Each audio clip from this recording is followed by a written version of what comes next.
My name is Ian Crim6 Porter, and I play for Optic Gaming.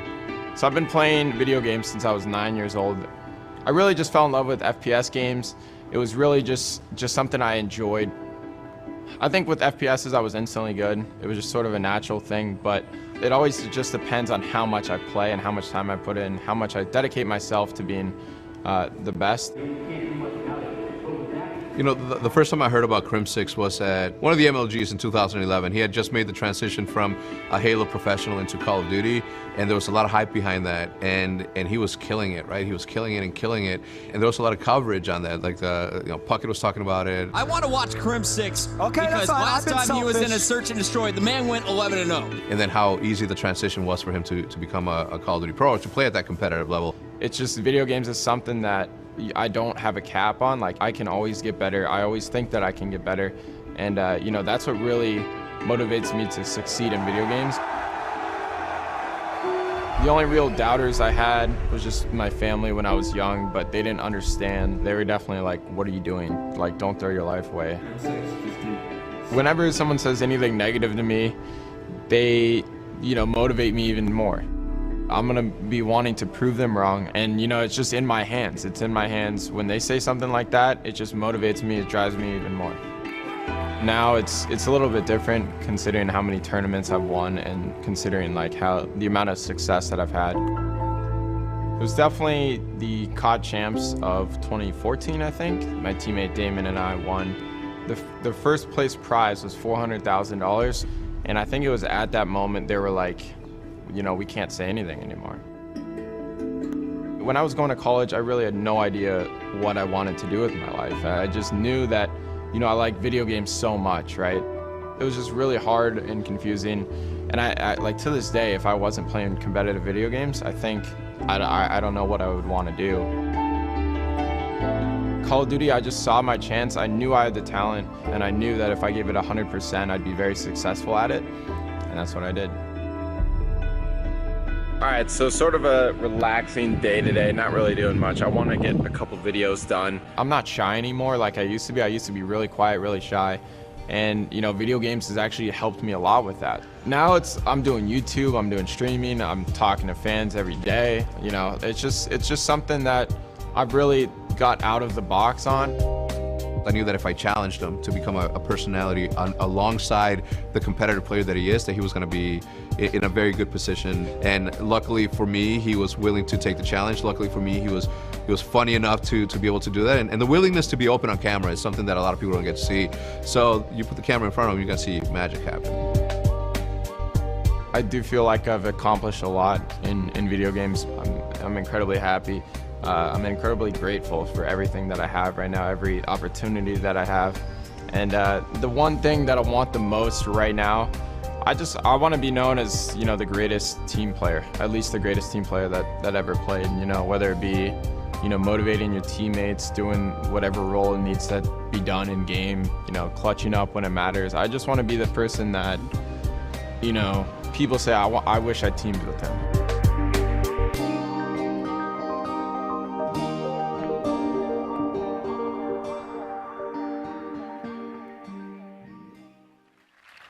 Of course, they're a look at Crim6 and T-Bite. I kind of want to touch on something you heard Crim talk about in that video.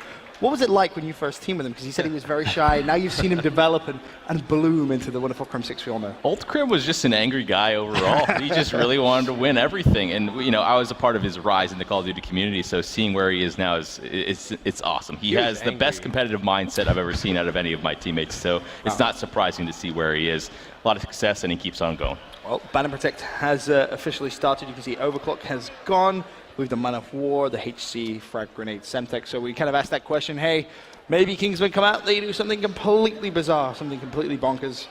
Doesn't look like that's going to be the case, Mark. And this is weird because Kingsman's taking away sort of the bans that Optic usually have. Like, why take Formal doesn't even use the Man of War that often. Doesn't do anything. They ban Overclock every single game. If you've watched their series, they don't like dealing with specialists. So, you know, Optic guys just say, we're going to take away lethals. We'll just play you straight up with guns, and that's what Optic wants to do. I mean, the tacticals will slip in, like at least, you know, one of them, which kind of negates even getting rid of one of them. Right. But like, they'll just throw on Tank Mask and Blast Presser, and it's not really even that big of a deal. I think this is like a huge loss for Kingsmen, to be honest. I mean, they needed to really affect this game, and they just kind of got rid of stuff that Optic would have liked to have out regardless. Is that just lack of research, maybe, TB? Because we've talked about this so many times on the analysis desk. You're basically banning what you know your opposition's going to ban anyway. Like, that doesn't seem very smart. I mean, you have your own strengths as well, so you just want to go with what they've been rocking with. In the middle of a tournament, you're not going to dramatically switch whatever your strategy is. Okay. Should you probably against a team like this? Yes, but it's easy to say from our perspective when you've been practicing a certain way for so long, you know, you don't know what the result is going to be. What would you do? Against Optic? Yep. Smoke Vespers, stack kill, make the game as fast as possible. Okay. Make Scump quote-unquote non-factor as much as you can. That it's, you know, that's easy for me to say. Yeah. To do it, really, really hard to do. I'm trying to think, have we seen at any point really this year a team do that? Go at one of our top caliber teams and say, hey, we're going to try H2K a little bit in like season 1 sort of like to do it, and it kind of worked out. Sometimes it worked in their favor, sometimes it didn't. Sometimes when like you push that Grandma's Hill and it's just like desperation time, you see some teams do it because that Grandma's Hill on Fringe is just so hard to break. But you know, really, smokes aren't used as often as, you know, they could be. I mean, the one thing that you kind of say this Optic team, you've been watching the last like month or so, is like their communication can be sometimes like iffy. I would throw a ton of EMPs, I would throw a ton of smokes, force them to really like communicate and talk everything. Like let them play without a map like the entire game, and force them to really kind of get at it with each other. I think that's the only chance they would have had. Well, the game about to get underway. That's going to be our thoughts, so we can send it over to our wonderful casters for the game. We've got Courage and Replays. I'm excited. I got the crowd into this one. I got Reap with me. Looking forward to this open bracket team in Kingsman coming on through, and boy, oh boy, they have a tough opponent in Optic Gaming. You heard the analysts break it down. Reap, I want to hear your thoughts as we begin to load into Stronghold and Hardpoint. I mean, this is going to be an exciting match. I think this is going to go pretty much in Optic's favor. I think I know Kingsman had a tough match against Luminosity, and Optic took out Luminosity pretty easily. So this is going to be something where you're going to see Optic probably have one of their easier matches of the night. I'm going to say that pretty confidently. I think I'm going to look out for right now, probably for Former or Scump to go off on this map. All right, well, we're into game number 1. Optic Gaming up against Kingsman. And I'm watching Formal. This guy, as of late, he swapped from the red dot over to the Elo. We'll see how it fits him off the break of this game as Parasite hits him right through the wall off the break. So here we go. I mean, honestly, like I said, I was looking for Formal or Scump. Scump's going to definitely have to do something bottom mansion here. He ends up getting taken out, but you have Karma. In the middle, is that a Shiva I see being used? Yes, actually, I like that a lot, but he gets taken out. Yeah, the Shiva, such a powerful weapon. You saw Clayster using it from FaZe, but let's first talk about this Kingsman side.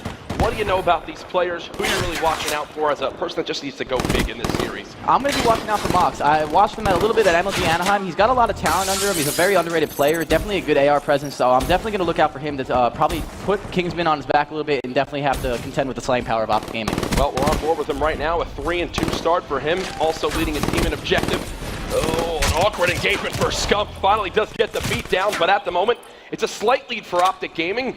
Mox, his teammate in Llama, still controlling this top mansion side, and he's expecting the push to come from Optic Gaming near bunker. Unfortunately, an awkward timing there gives Kingsman control of this mansion hardpoint, but 4 members of Optic Gaming are pushing on in. And honestly, right now, this could be pretty bad for Kingsman. You have the rotation out of Optic coming around the top mansion. It's such a group push right there, and if Optic is playing on that kind of level right now, that's going to be really scary for them. You have Scump right now controlling the top mansion. This is very important considering right now he has his teammates coming from the other side, so they're going to get a pinch here, which is really helpful. Yeah, you can tell Optic Gaming setting up for the break. It's all about a 3-2-1 push, and as Scump begins to fly in, Llama's there to cut him down. Mox actually gets team killed by Parasite, and this should work out for Optic Gaming. Yes, they'll get the break thanks to unfortunate positioning there for Kingsman.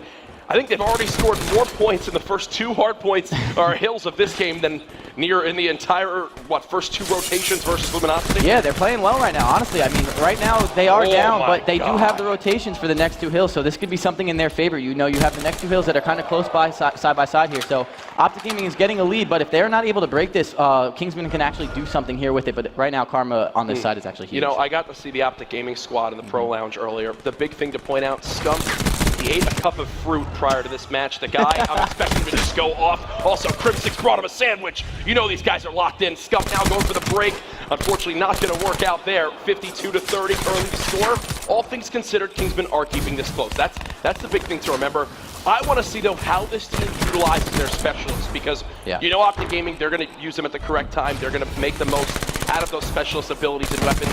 What can Kingsmen do, especially towards that bunker hardpoint, to really swing this game in their favor as Karma gets 3 with the Shiva. He's looking for the 4th as well. And now, right now, what's going wrong right now for Kingsmen is that they have the rotations and they have that backspawn, but they're not getting in the hill. They have to try and find a way to slay them out. You're going to have to rely on your Miracles, Llama, and Parasite to get into this hill and slay the other team out. Of course, Optic Gaming is that's not easy to do against them, but that's the only thing they have. Look, you have Parasite in the back right corner of the map holding the rotation, but it's not doing enough right now because they're not actually playing the rotations from the hill. Well, Parasite is on this 2 streak. That's how he locked down this back spawn for his team. We'll go ahead and swap over to his teammate in Miracles. He does have kinetic armor. An awkward timing right there. As you can see, Formal somehow snuck behind. Walks thinking there's no way I'm about to be shot in the back. He actually threw the kinetic armor, nearly gets turned on. Thankfully, the kinetic saving him there. An awkward engagement for Formal. Either way, Optic Gaming, they've now doubled the score. Their slaying is in their favor. All 4 players positive. Actually, their scump drops to even. But either way, Optic Gaming doing what you expect them to do in a game mode like Hardpoint. Karma still rocking that Shiva. We'll show him some more love as he is leading the game in the slaying. And honestly, what Optic's doing right now is that, like I keep saying, Kingsmen has rotations, and they do. They keep playing from the back, but Optic is doing such a good job of outslaying their opponent from coming from the other side where you don't want to prefer that side. So they're doing such a good job of slaying out of the hill, getting in the hill, and trading the kills within it. Well, the first person to rotate towards us next hardpoint is going to be Scump. He had one of the greatest moments I have seen in Black Ops 3 when he got like that 94 piece inside bunker at ESWC. We'll see how this fares this time around. He's got kinetic, and you can tell he's got some protection from his team as he's beating down a wall, which is something that you don't see too often. Now the pressure is going to be felt. Kinetic armor comes in. He'll fall back. Is kinetic going to be popped? Let's find out. He gets 1 kill probably here. I'm going to expect it to be popped right now. This is definitely something where he can pop it right. Oh, never mind. The side takes him out. Mox, all right. Well, now you have Crim6. This is where the Purifier comes out, of course. It's Purifier time. This is where he just starts pre-firing every door. The other team is basically hopeless at this point. And look at Kingsmen on the minimap. They're not moving forward. Look, he's just holding down right trigger. And when you have an AR and Formal watching over you, good luck on breaking that hard point. By the looks of it, Kingsmen maybe going to get us one final push. It could work out for him in the end, but already the score now a 70-second lead for Optic Gaming. Formal feeling the pressure. Kingsmen, yes, you've broken the hard point. Congratulations, but currently 120-63. Optic Gaming getting the better of them on this first half. Definitely still possible for Kingsmen to come back, but it's looking bleak. It's still possible. Kingsman's not playing a terrible game. They just have to get into this hill and slay the Optic Gaming team out right now. That is what is going wrong, is that they're getting to the new hill. They're just not getting in there and keeping players like Scump or Crim6 out of the hill right now. And then you have Karma going off of the Shiva and then Formal behind him with actually a minute, the most hill time right now on Optic Gaming, which is very surprising. As Optic Gaming slays out all 4 players of Kingsmen, talk to me a little bit about the dynamic with Formal. A few times you see the main AR of a team lead in objectives. What does that mean about how he's playing? It means he is playing so much with his team. He's ready to trade with his subs. He's in the hill. He's helping out as much as possible. And when you have an AR as good as Formal with that kind of talent, and he's inside of the hill helping out, it's just such a crucial part to the team. Parasite, you saw there get heat wave. Optic Gaming still trading this one. Kills going back and forth. I do believe Karma will be the first one towards us mansion side. And Optic Gaming, because of the pressure from Crim6 to push through bunker, forces the spawns out from their opponents. Optic Gaming did have top side control for a second. Some crispy shots there from Crim6, now 18 and 16. Optic still just growing their lead. It hasn't been a full 60-second hold on any hard point, but it's just been consistently 15, 20 seconds more per hill, and that adds up as the game goes on. And this is what, Optic's doing such a great job of chipping away the lead. Every hill right now, they're winning. They're not winning it by 60 points like you said, but they're winning it enough where they continue to add on to the lead and pad the lead for them. And now this is kind of where the game might get out of hand, though, because Optic seems to get the rotation. They just did go 3 down, but they have the spawn, so they can make something work in their favor. This is probably honestly the best spot now for Kingsmen to begin this comeback. Do you bring out something like a Purifier there from Parasite, but no one said Karma with the intuition to just shoot right through the wall with the Shiva. This man is 26, 27, and 21, leading Optic Gaming. Okay, that's your teammate. Don't do that. As they will rotate towards this half-wall side. 15 seconds left. Optic will not only get the scrap time, but they already have pressure towards this new hardpoint. And the problem also with Parasite with having that Purifier is he didn't use it on that bunker hill, and the timing of that specialist actually is you only get it twice a game. You usually get it around that bunker hill the first time. Since he didn't use it, now he has to kind of think if he wants to save it for that next bunker hill, or is he going to have to use it on one of these hills because they're down so much. He put himself in a very sticky situation going into that next hill. Yeah, and you can see Mox as well as Llama really holding their own. Kingsmen, it's not like they're being destroyed in the slaying department. If anything, they're even at the moment. It's just Optic. You mentioned the selfless play in the hardpoint. 3 players over a minute of objective time. Llama just staying alive, trying to keep this one close as the pace has slowed down for the moment, and that's because Scump is playing his sneaky Very important. towards the back satellite side. Goes to shoot one. Able to cut him down. There's Parasite for the second, and now Scump going to challenge the third. Heatwave comes in from Karma. Scump leads that charge to get the break, and now Optic Gaming can try to clean up these next 20 seconds. And that's what I was just talking about. You have Optic Gaming now playing on the rotation, so getting the good spawns. So this is something that is really scary for Kingsmen. They're not playing terrible, but it's just something where Kingsmen was ahead of the rotation, and they were still losing because Optic was in the hill, but now they have kind of the best of both worlds. Kingsmen is getting a lot of their kills with their ARs from just outside of it. They have to try and get in there right now because they're just not doing enough on the back. And I think the big thing to remember is, while Optic Gaming's lead isn't growing, it's also not getting cut down, exactly, right? It's still around that 70, 80 second lead, which just kind of shows both teams staying equal in that objective department. Miracles actually doesn't see the 2 players hitting that outer wall run, so he could actually be caught off guard here any moment. 3 kills in favor of Optic Gaming. The spawn's now in favor of OG. And now Miracles is kind of going, how did that even just happen? He didn't see Karma again there. I mean, he's got to make a decision. If this is... Never mind. Yeah. Oh. All right, yeah. All right, so that was a big play by Miracles, but they ended up losing that. That could have been something devastating for Optic, but this is looking really not in their favor. Unless they get this next bunker hill, this is looking slow. I think the big thing right there for the side of Kingsman was you had Miracles still on the backside, but all 3 teammates died. Miracles does pick up both, which will mean Kingsmen have the rotation. And at the end of the scrap time, the lead will be about 80 seconds for Optic Gaming, but here's what I want to point out. Heatwave, Kinetic Armor, Purifier, Formal, close to that site as well.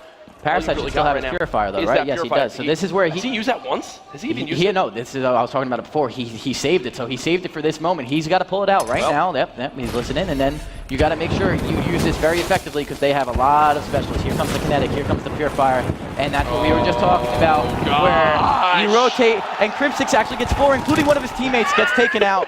Oh my God. Just Crim things as he flies right out of bunker. 236 to 152. Optic Gaming in full control of the hill. This looks like it's going to close it out right here. They're looking to shut the door on Kingsman in game 1. Pressure coming in from Parasite. This should be it. Scump holding the door. Optic Gaming take map number 1. 250 to 152. And that's a packed crowd in MLG Orlando.